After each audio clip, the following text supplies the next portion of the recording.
খ্যাতিমান চিত্রশিল্পী ও ভাস্কর হামিদুজ্জামান খান মারা গেছেন ২০ জুলাই রোববার সকাল 10:30টার দিকে রাজধানীর একটি হাসপাতালে শেষ নিঃশ্বাস ত্যাগ করেন তিনি।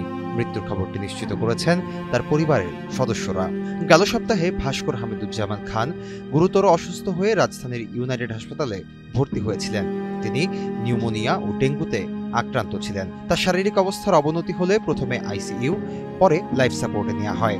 ব্রাহ্মণবাড়িয়ার আশুগঞ্জের সার কারখানায় জাগ্রত বাংলা, জাহাঙ্গীরনগর বিশ্ববিদ্যালয়ে সংসক্তক, ঢাকা সেনানিবাসে বিজয় কেতন, মতিঝিলে বাংলাদেশ ব্যাংক ভবন প্রাঙ্গণে ইউনিটি, কৃষিবিদ ইনস্টিটিউট প্রাঙ্গণে ফ্রিডম, উন্মুক্ত বিশ্ববিদ্যালয়ে স্বাধীনতা চিরন্তন, আগারগাঁওয়ে সরকারি কর্ম কমিশন প্রাঙ্গণে মৃত্যুঞ্জয়ী হামিদুজ্জামান খানের অন্যতম বহিরাঙ্গন ভাস্কর্য।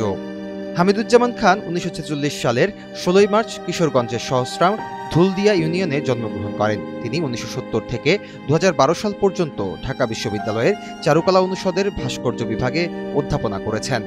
ফর্ম, বিষয়ভিত্তিক ও নিরীক্ষাধর্মী ভাস্কর্যের জন্য সুপরিচিত ছিলেন হামিদুজ্জামান খান।